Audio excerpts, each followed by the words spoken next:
Welcome, everyone. Thank you for being here with us today at 3:30 in the afternoon on a nice sunny day, a bit chilly outside, but we are getting ready to kick off our third Power Hour here this Wednesday, March 26th, lovely day. I wanted to be sure that you're aware, if you weren't able to attend our previous two Power Hours, we now have those recordings available, and you are able to click on the information on this slide once we send the slide deck to you to then look through those recordings and listen to the information and even share them out to others as you see fit in regards to helping spread the word in terms of the Michigan Career Development Model. It's a new rollout of that particular document, and helping students go beyond Matchmaker, looking at some of the tips and tricks that we covered in that previous recording. But for today, our Power Hour is in terms of labor market data and using those trends with students. So in the next 60 minutes, we will be sharing quite a bit of information with all of you in using state and regional labor market data with students in your classrooms, some different resources, lots of links, some ideas in terms of lessons and activities.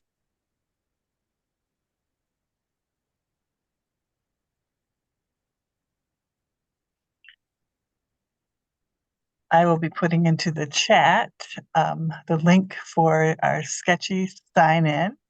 So if you need those, make sure that you sign in, and I will also be adding a link to the slide deck. You can also use the QR code there that you see on the screen to access the slide deck.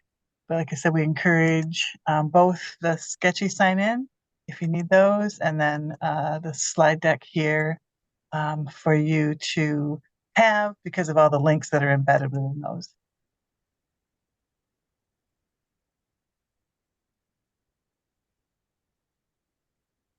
Great. Well, while Liz is popping links into the chat, I will kick us off with a little bit of information about today's content. I'm Joan Hawkshurst here with my colleague Liz today to talk about labor market data and how it can be used with students. Here's what we're going to cover today. We're going to talk about why this might be relevant to our young people. We're going to look at some amazing resources from the MCDA. We are going to look at several examples of ways that educators are and have been integrating labor market data into some units and curricula that they work with. We'll make some connections to Zello because we know that there is data within and that it is a resource for students as well. And then we'll talk about alignment of today's content with the Michigan Career Development Model. So relevance, right? Oftentimes we hear from teachers and educators these days that it's interesting to note how often students are interested in the career exploration content they're offering. And that doesn't surprise us at all when we see that what is more relevant to students themselves than what jobs will be available when they graduate. So using the data that we're going to share today is a really easy and fruitful way to engage students in something that's relevant and interesting and important for them to consider as they map out their futures after high school. I am going to share several super helpful resources that have been put together by the state of Michigan. And I just will remind you with this slide that there are a lot of live links throughout our presentation today that get you to the actual documents that I'm going to be showing on the screen today. So this first one is a Michigan, the Michigan Hot 50 Job Outlook. These are all put out by the Michigan Center for Data and Analytics. And if you click on the link, you'll already see this. But this one in particular is kind of a large format poster kind of resource. And it is the one that will give your students the opportunity to see a list of all of the top 50 high wage, high demand jobs in the state of Michigan through 2023. I also will be sharing this Michigan Career Outlook through 2032. And this one is a brochure-shaped resource that you can print or have printed for your use. And what it does is offer the same kind of high wage, high demand job opportunities sorted by employment, by education path as the next one that I'll show you, which is the regional Southwest Michigan Career Outlook through 2030. So this one is again, it's formatted as a brochure, so it's really fun for students to get a printed copy of it and be able to open it up and look at the different elements of resources that are within it. I should point out that it is specific to our region, Southwest Michigan, and it has a parallel brochure for each of the other 9 prosperity regions that Michigan has set up as its way of differentiating data across the state. So we're going to look today at the Southwest Michigan version of this Career Outlook document. But if you have students who say, well, I'm moving to Detroit after graduation, or I'm really more interested in what's going on in the Upper Peninsula, from the link that you see on the screen here, you should be able to get to the set of all 10 of these trifold brochures that represent each of the 10 districts, prosperity regions in our state, and students can look at the other ones as well. So who is it that is collecting all of the data that we're going to talk about today? We're excited to have learned about and dive deeper into the work of the Michigan Center for Data and Analytics. Not to be confused with the Michigan Career Development Association, which shares a very similar acronym. But the MCDA is the folks in our state government who really do an amazing job of collecting data, interpreting data, and presenting it in formats that are useful and easy to digest. And I think that's what we're going to see when we dive into what we're going to be sharing with you today.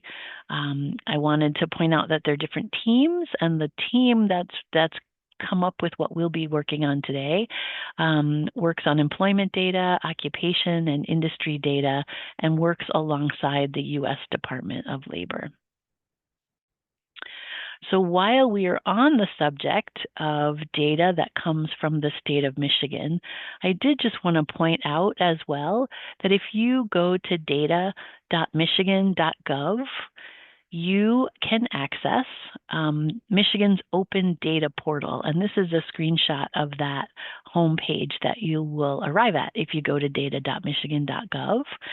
And I wanted to make sure that you were aware of this so that if you have students who get super excited about the data that is presented in the resources we're going to share today, they can dig deeper.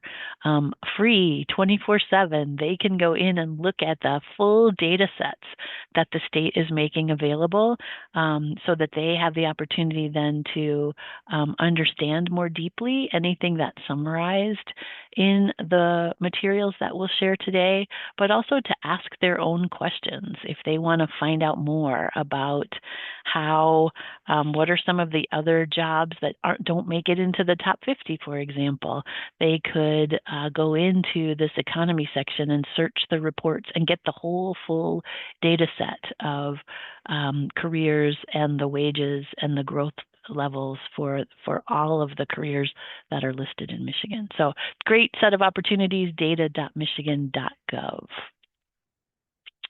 I wanted to also make sure that we clarified a couple of the terms that we'll be using in today's presentation. We're going to talk a lot about high demand, high wage jobs. And so I wanted to make sure that you were aware that high demand for the state of Michigan is a term that's applied to any occupation that has above the median number of annual openings, which is 200 in the state. So for state data, a high demand job is one that will have more than 200 openings every year for the year till 2030. Similarly, high wage occupations for the state of Michigan are occupations that are paying at or above the median annual wage, which in 2023 in Michigan was $46,940. So for a job to be considered high wage and therefore make it into the resources that we'll be looking at least at the state level, it needs to be provide an annual wage above that 46.9 figure that you see there. If you're super interested, you can dig in a little more with the information at the bottom of that slide. But we are going to go ahead and take a little bit closer look at these resources that I lifted up before. I wanted to show you this screenshot of the Hot 50 Job Outlook in its current format so that you can see that it really is kind of a poster. It lends itself to being used as a poster in classrooms and learning opportunities. So you can see that the blue kind of cover is one side of that, and it can be folded in half so that it's like a little booklet, but really when it opens up, you're going to get a poster version that really shows you exactly what it says, a list of the top 50 Job Outlook jobs for the state through 2032. So probably you're trying to squint right now and see those, and I'm going to give you an opportunity to see a little more closely what is actually in this document. This is the top half blown up so that you can see the headings that are included in this list of 50 jobs. We've got on the left side the name of the job. It has to be high demand and high wage to make it onto this list. The next column is the projected openings, and those are for each year between now and 2023. So that very first line, for example, you can see that accountants and auditors, there are projected to be over 3,000 openings for that career every year between now and 2023. The next column over shows you what that 3,000 plus annual openings translates into in terms of growth for that career. And that's only a 1.8% growth. So it's a large number of openings. It's not necessarily growing, which might lead one to believe that there actually are a lot of accountants in the state of Michigan. The next column shows you the hourly wage range for the position. We'll look in a minute at how students can translate that from hourly into salary. And then that right column is super important. That's where students can understand what the educational path is to get to that career as an entry-level employee. And so you can see in that column on the right, there are a number of jobs that require bachelor's degrees, but there also are jobs that can be accessed through on-the-job training or associate degrees or apprenticeships and post-secondary non-degree options. So, and as we go ahead and look at the bottom of the list, remember the columns are the job, the number of openings, the growth rate, the hourly wage, and then the training path to get there. You can see again that there are lots of opportunities among these high wage, high demand jobs that don't require a bachelor's degree. And as we look at students who are making all kinds of different decisions about what their post-secondary path will be, I find it really helpful that it's easy for them to see themselves in whatever kind of educational path they are in, represented in this hot jobs piece. So that is the poster that is available. It's easy for folks to print it. Let me see if I can go back for a sec. It looks big on the screen, but I think you could get away with like an 8.5 by 14 maybe sheet of paper to print it on in order to be able to see what's on it. I've often thought that if I were an educator, I might get the copies of it printed nicely back to back and maybe even laminate it so that students could do work with this list and then wipe the work away and do something else. We'll talk about what a few of those things that they could do might be as we go through this. So the next thing I want to do is show you some examples of how these data resources are and have been used in teaching units in our area. And this first one is actually, I'm going to show you a couple of ways that we've used these data brochures in a unit for fifth graders called Future Me. And for this one, we used the Career Outlook brochure for Southwest Michigan that you see pictured on the right there. This unit is actually often done in summer school here in Kalamazoo County, and it's called the Who Will I Be unit, and it consists of 4 lessons that correspond to the 4 circles you see in the Venn diagram on the screen. So the first lesson invites students to answer the question, what do I love? What is it that I really enjoy doing? So that would include a student's interests and values. The second question that we ask them to consider is, what am I good at? What are my skills? What are my aptitudes? And then the third question we ask is, what can I get paid to do? What does the labor market look like? What are wages and salary? And the fourth question is that fourth circle, what does my community need? And in this case, we're interpreting that as, what does the job market look like? What are employers hiring for? What do we need in order to, in terms of the labor market, to make our community operate? And so for this unit, we actually do 1 session on that third circle, what can I get paid to do? And 1 session on the fourth circle, what does my community need? And we use the labor market data for both of these. So what you're going to see in these next few slides is actually a slide deck that educators can use to walk through this data with their students. And if you are looking at the slide deck yourself right now, you might notice that in the notes section for this part of our presentation, there's actually a script that an educator can do to walk through the use of this Career Outlook brochure with their students. So here we are. We're going to look first at what can I get paid to do and how to use the brochure for that. And then after that, we'll look at what does my community need and how to use this brochure for that. Students are given a handout that you can see on the right-hand side of this page, this screen, with a big blank circle where they're going to end up filling in jobs that they're going to learn about from the brochure. So we'll move on to, so here is what this Southwest Michigan Career Outlook brochure looks like. Again, it's a trifold brochure, so what you're seeing here is actually the outside of the brochure, and if it were folded up, the rightmost column would be the cover, and the middle column would be sort of what you see on the back when it's in its folded brochure form. We are going to look more closely in a minute at what those green column headings mean. For now, you might notice right away that the left-hand column says high demand only. It's the one place in this brochure where we're not necessarily listing high wage jobs. And it might be worth pointing that out to young people as you work with this brochure, and noticing that that high demand only column is for the training path that is a high school diploma only, and maybe some short-term training.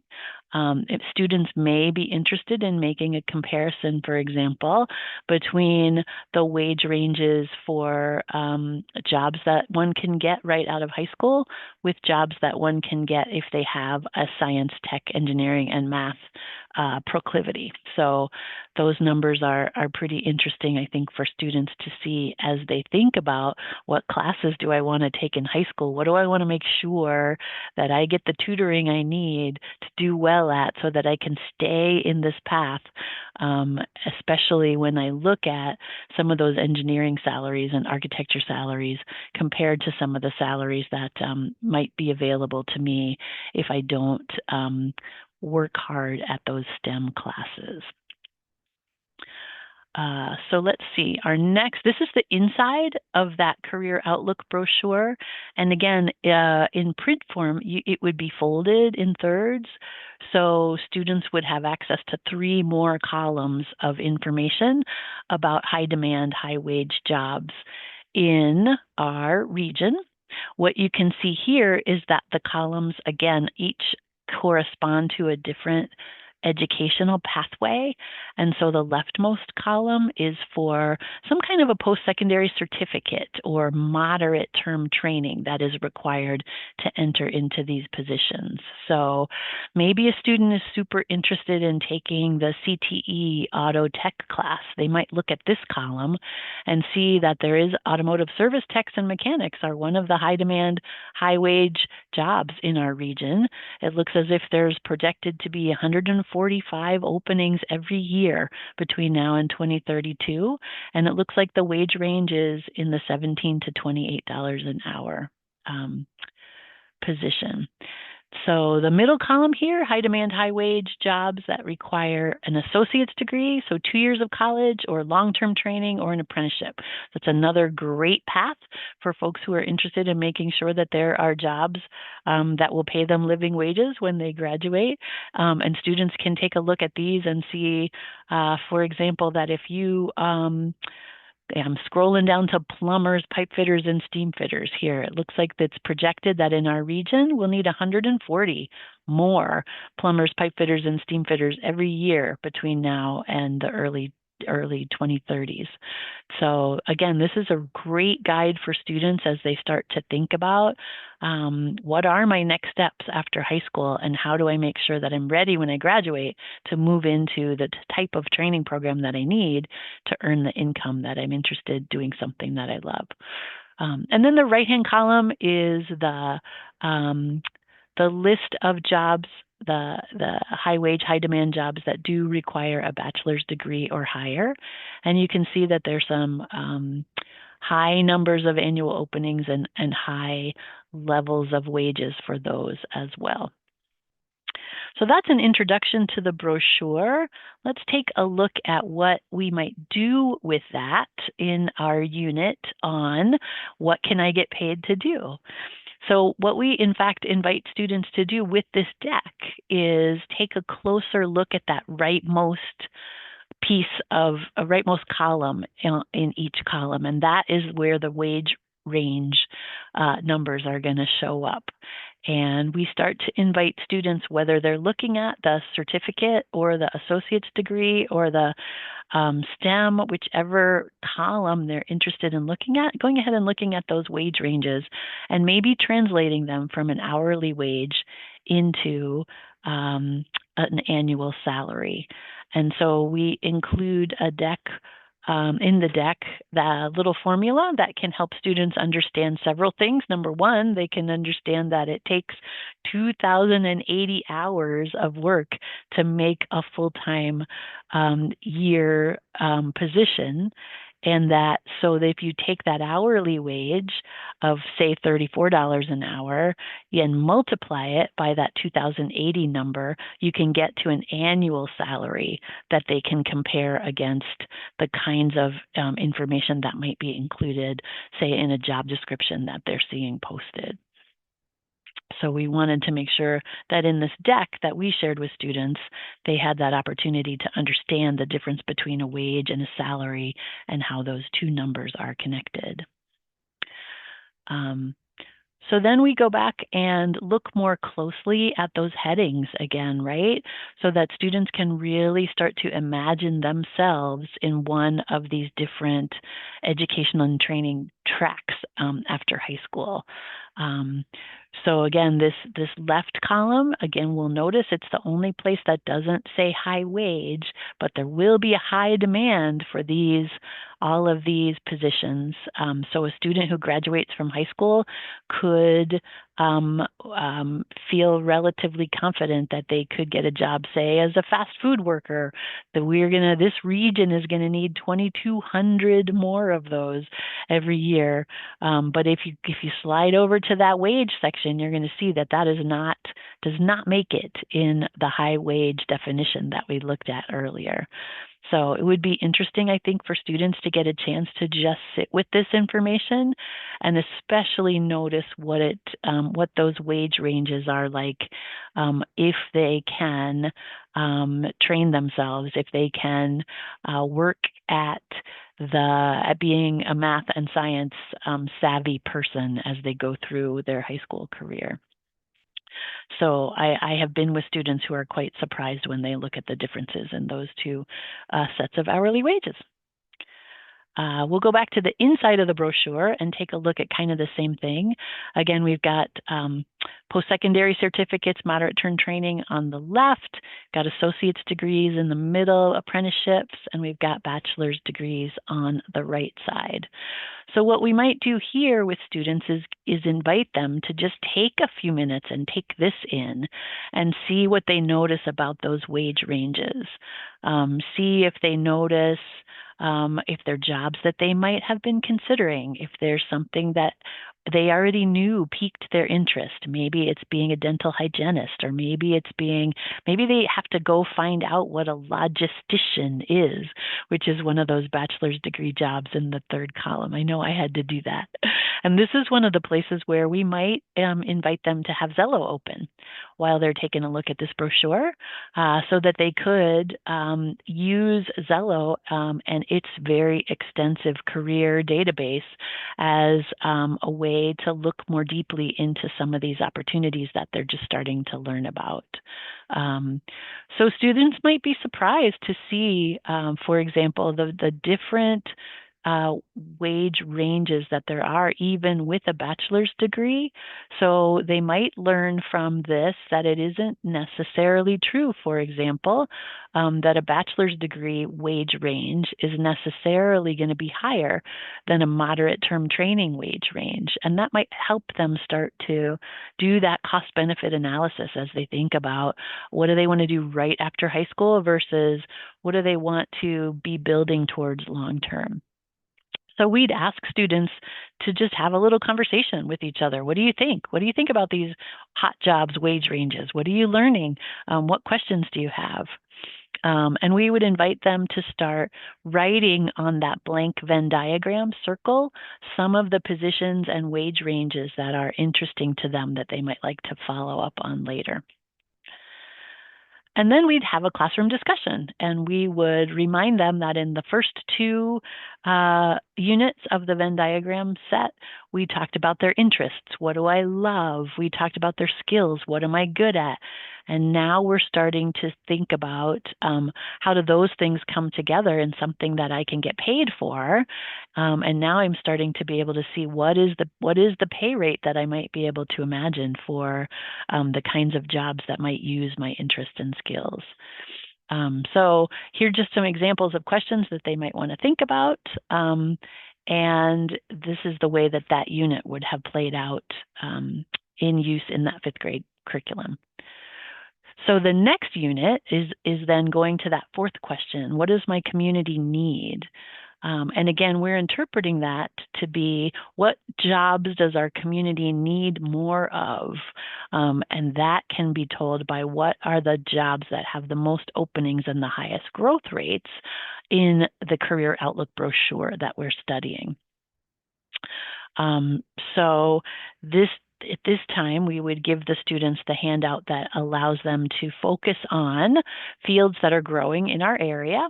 And during the course of this unit, they would be filling in that circle.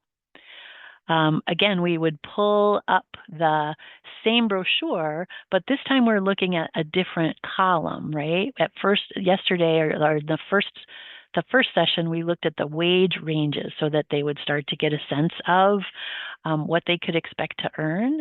And today we're going to take a slightly different tack and look at the number of openings in each of these career possibilities, as well as the growth rate, so that we can start to see, well, which of these careers really are expanding in Southwest Michigan.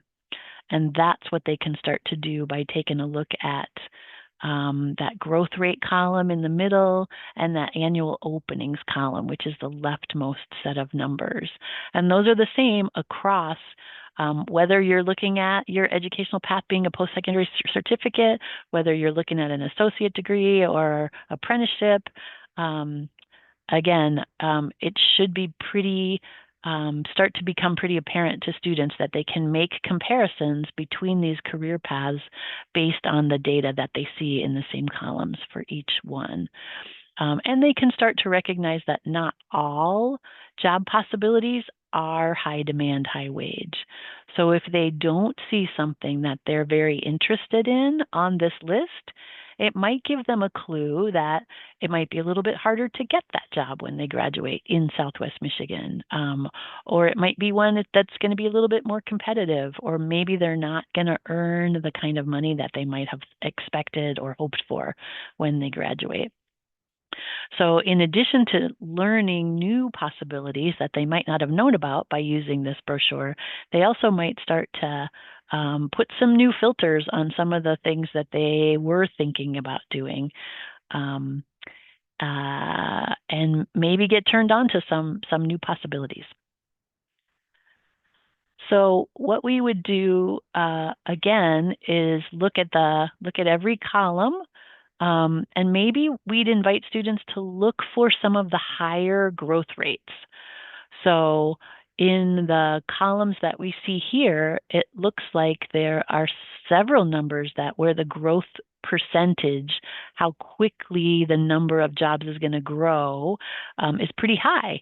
Some of those are animal caretakers and amusement and recreation attendants. But then if we remind students to look also at the wage range, they might see that while there are lots of those jobs that will be available for them, the wage range is not as high as they might have expected.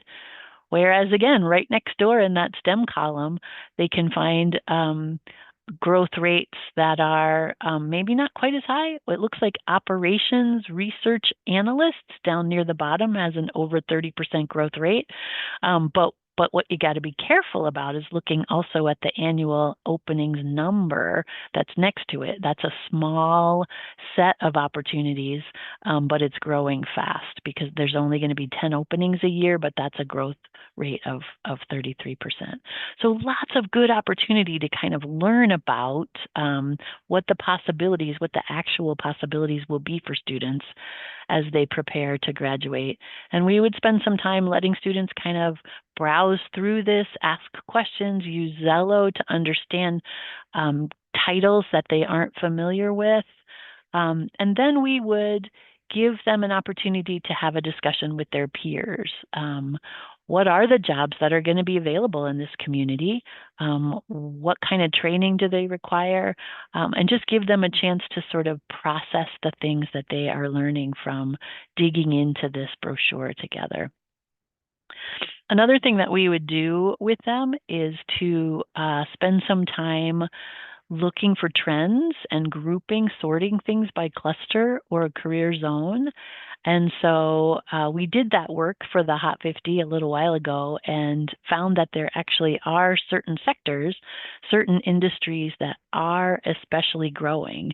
But when I talked before about maybe laminating this brochure or the Hot Jobs poster, it might be fun to maybe have a color-coded set of dry erase markers, right? So maybe you take a green marker and see how many of the top 50 are in agriculture and natural resources, right? And then maybe you could highlight the arts and communications with a red marker. And I think it might be very instructive for students to see kind of what we're showing here in the bullet points on the left, that the growth areas in our region are in specific sectors, and they are architecture and construction, health science, and transportation, distribution, and logistics. So I can tell them that information here, or they could actually use some color and some sorting time to understand that from the brochure themselves. The next thing that we would do in this unit with them is actually point out some specific career possibilities that we want them to take a look at. And we're doing this for several reasons. Some of these are actually career paths that would become open to them were they to take a CTE course. So it might be super useful for students to realize that the auto tech industry career path is got a lot of openings, and what the wage ranges are for that field.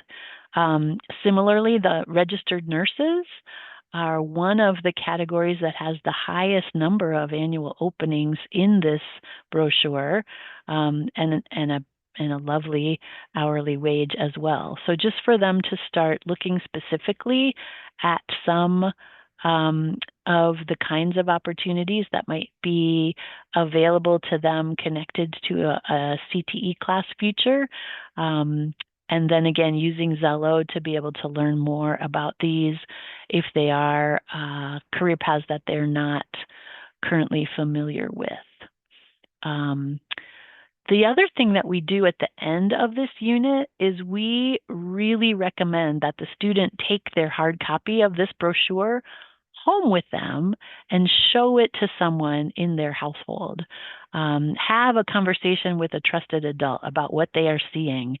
And often we find that their family members are as surprised as they are by some of these numbers and are as moved to consider their own future education and training by what they see.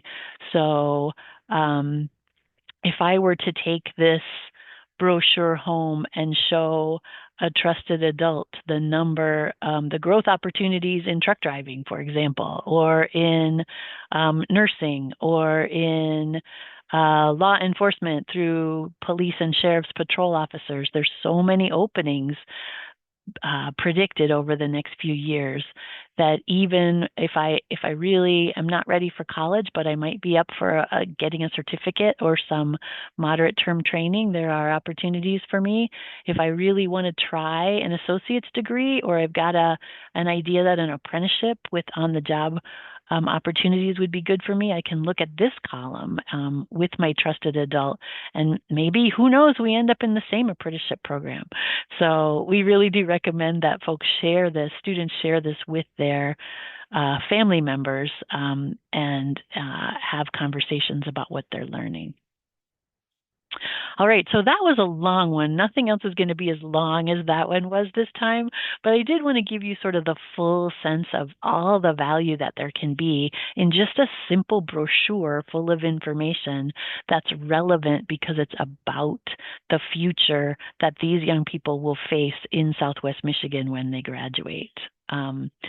The next ones will go a little faster. This second example is mostly highlighting to you that there are some online resources that can be super helpful. If you click the link that's in the deck here, it will take you to a monthly snapshot of online job ads that the state puts out every month.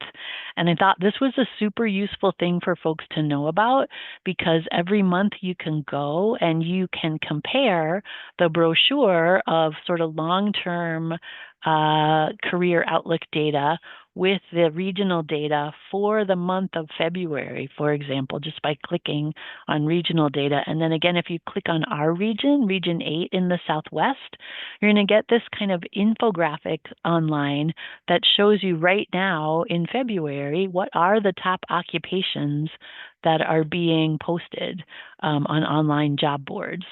So here you can start to see that it's health heavy. You can see who the top employers are in Southwest Michigan. You can see whether the number of ads is going up or down, which might give you a sense of the market itself.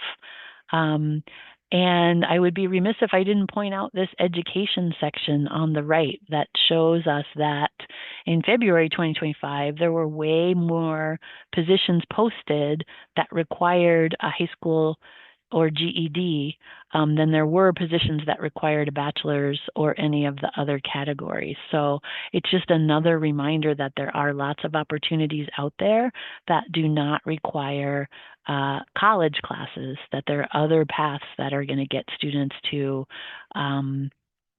job possibilities in their after graduation. So also just to note that each of these categories, you can double click on it and it'll pop out a whole list. So if you want to see a longer list of the top occupations that are currently being advertised for, or the top employers who are currently posting jobs, you can do that here. And that's just all great information for students to have as they start to move towards a path for their future. Great, so I'm not even going to show you this example 3, but I just wanted to point out that there are really rich, deep economic analysis reports that have all kinds of more information about employment and wages. And I could see as an educator in middle school or high school how fun it would be to come up with assignments that gave students the opportunity to dive into this and find the information about paths that are relevant to them. And then see what they come up with and learn from them in that regard. So the fourth example is connecting us back to Zello and all of the rich data sources that we have in that platform. And super quickly, just one example that we have thought about is often when information is shared about current teenagers and what they want to be when they grow up, it is shared broken down by gender. And maybe that's because there are some pretty significant differences between what males and females are aspiring to as they go through their secondary education. And it really made me wonder what we as educators could do with that data if we were more aware of how differently our young women, our young men see themselves in the future and what they aspire to. So these are some national statistics. I thought it would be fun to see what the differences are for students in our county by gender. And so we're able to do that with Zello. And you could do that as an educator with a Zello account, just pulling reports about your school or your classroom or your district. So here's the actual data as of last summer for the saved careers of our elementary students in Zello 3.5. And here it is in black and white, in orange and blue, the differences that there are between the way that young girls and young boys are seeing their future selves. Similarly, we pulled the same data for the middle schoolers across our county. And again, I hope you'll go back and take a longer look at this and or pull this data for your own subset of students. But I think we really can use data about what our students are interested in, broken down by some important demographic characteristics so that we are doing the best that we can when we consider who to bring in for classroom visits or what kinds of examples of professions, who are the individuals who are shown in pictures or in person at career fairs, and just make sure that we are helping students see all that they can be. With that, I will turn it to my colleague, Liz. Hi, thank you, Joan. That's so much rich, deep information in terms of the labor market information that our state is generating, and some of that too is coming from the national level. But the state has its databases of the labor market information. Then we locally, as Joan just shared with you, have that capability here within KRESA with the Zello platform. So I want to show you a little bit about how Zello and that labor market data gets generated. So you have an understanding of that and accessing it from your educator dashboard. So all of our sites, all of our schools, K-12, have that Zello platform for our students to use and do their career exploration and self-awareness activities and saving the different information. And we've just kind of pulled up a couple of highlights here in terms of some of the just two of the many career profiles that are within the Zello platform. And as you can see, for both accountant and electrician, right away on the banner of the career profile, when a student clicks on that career profile to look for more information, right away they can see what level of demand that job is showing. So both the accountant and the electrician have high demand indicated in terms of the prospects for that career field going forward for that student. Then you can see for the electrician, students, this particular student has saved that career profile. So when the student clicks on and saves a career profile, that is what starts that labor market data on the report side for us as educators to be able to look at and pull from and generate some of those reports in terms of what is it that our students are looking at and saving in particular. So if they don't save it, then of course we don't know necessarily that they've been that they've looked at that particular career field. But once they start saving the different career profiles that are of interest to them, that's where some of that report generation begins for our purposes of looking at what they're saving, what they're interested in, how that might fit later on in terms of some programming that we might design as educators.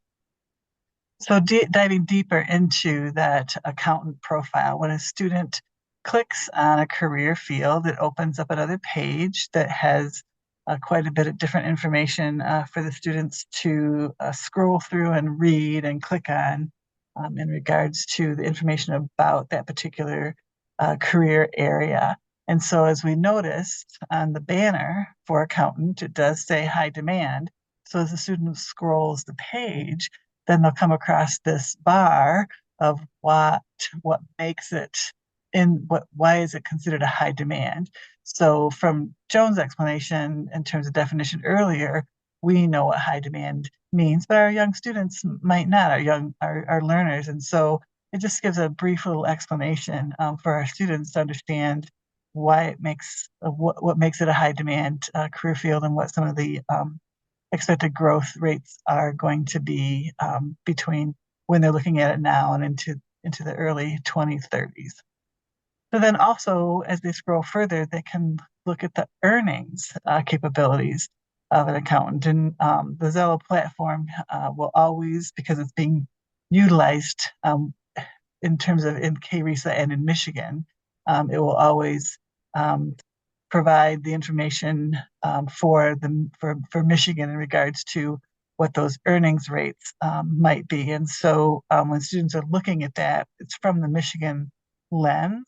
However, there is capability for them to click on the pull down there where it says Michigan and look at other states. If they're looking at making a move out of state at a later time, they can certainly check that and see what the differences are in terms of maybe Florida earnings or California earnings or some other spot that they're interested in going to. And so this helps students as well in terms of, the data that's out there for them to think about in regards to career choices moving forward. So with that, some students might be able to infer that information as they're looking at the career profile, but Zello has taken it a step further and designed various lessons. So they have some lessons that are embedded right on the student's dashboard, and we'll talk about that in a minute. And then they have other lessons and resources that educators can click into or get to from their help site that are full-blown lesson plans to help lead a student through some of the activities that they could put together around a career profile. So this particular one, this subject area lesson is within math. And the title of the lesson is Comparing Saved and Suggested Career Data. And if you follow the link, you'll get to the page, the screenshot there that's on the right that shows all the different steps of the lesson plan. But in looking at it a little bit closer, we can see that the objective is really to tap into students' critical thinking and analysis skills, and also graphing. So within the content of the lesson, the educator might pull reports in terms of what were the students' saved careers versus what the assessment suite, specifically the matchmaker assessment. So what the suggested careers were for matchmaker.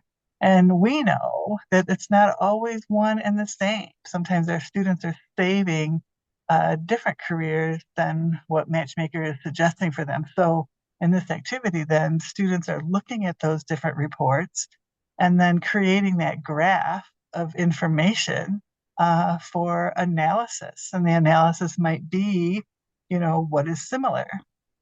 What is different? Why might they be different?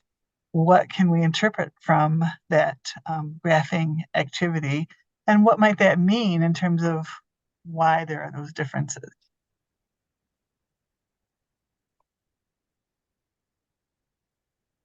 Within the subject area lessons, there's typically a student-facing video that goes along with that content area. And it's really just another way that Xello has taken a step to help frame the activity for students. So usually they're 3 minutes or less, and this one is 2 minutes and 28 seconds. And as you later on, when you review the recording, or the slide deck, you can click into this and watch that. But it just sort of puts the student lens focus on why math. What do I need it for? Maybe I'm someone that's kind of blah about it. Maybe I'm somebody that's thinking maybe I'll use it, or maybe I'm someone that wants to dive deep into it. I love numbers. So it kind of gives a portrayal of each one of those scenarios for students to think about.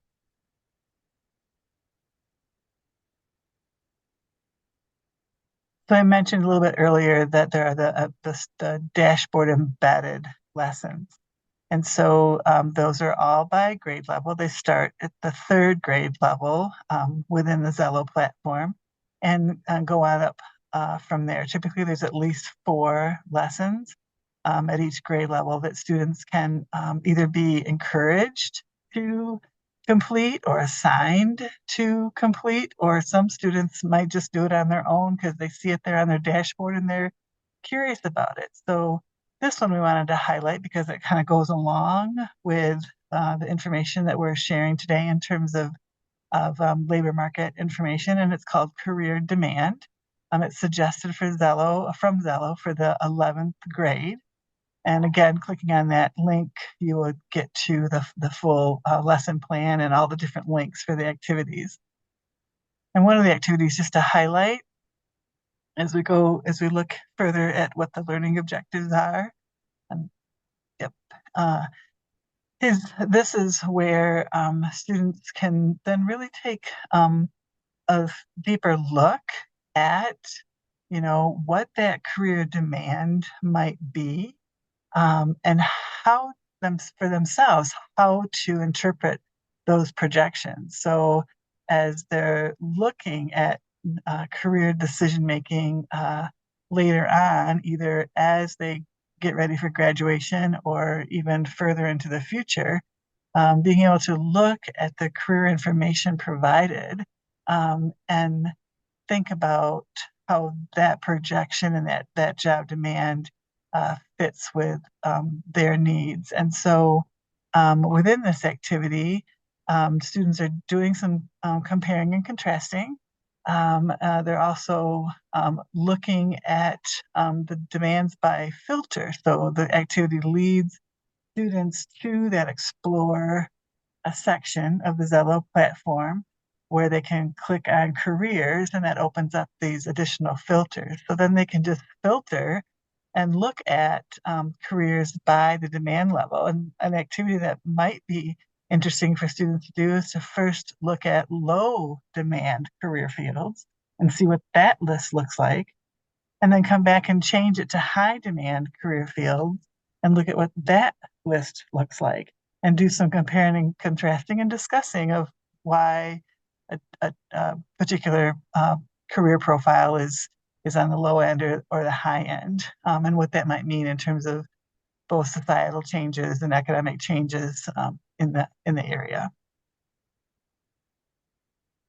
So I also want to let you know, we want to refer back to the Michigan Career Development Model. So a lot of information that we've been sharing today does align with the Michigan Career Development Model and the information that's being provided within that, especially when we look at the career zones. The Michigan Career Development Model lists the 6 career zones, and as Joan indicated earlier, they're nicely color-coded, so students kind of get a feel for that. And then Zello has just tweaked the terminology a little bit to bring it just to, I think, help students understand, terms. So creative is arts and communication, building and fixing is your engineering, manufacturing, and industrial technology, et cetera. So the two pieces are aligned nicely. And then, of course, it's expanded out within Zello as it is in the Michigan Career Development Model. So Zello has the 17 career clusters listed alphabetically on their site, and students are able to click into each one of those and learn more about them. And then, of course, as we've shown earlier, the Michigan Career Development Model has it nicely color-coded so students can see some of the career clusters that sort of are related to each other. So with that, we've reached the end. We've shared a lot of information. We've provided several links and resources, but we want to hear from you too. So always open to your feedback, your ideas, your questions, us coming out and doing customized training, all the different pieces. And we hope that for today, for the Power Hour, that you received something that you are able to take back and within your classrooms with your students to help really connect the classroom content learning with the relevancy of their future selves. And with that, I'll ask for any questions. While we're waiting to see if there are any, I'll just reiterate that if you have ideas about other things that one could do with some of the resources that we shared today, we would love to hear from you and maybe incorporate them into a future version of this presentation. So please do. Our email addresses are both right there linked, and we'd love to get better as we learn from you as well. So thanks so much for spending this 59 minutes with us this afternoon. And I think with that, seeing that there aren't any questions, we will wrap up and say, have a great afternoon. Thanks for being with us.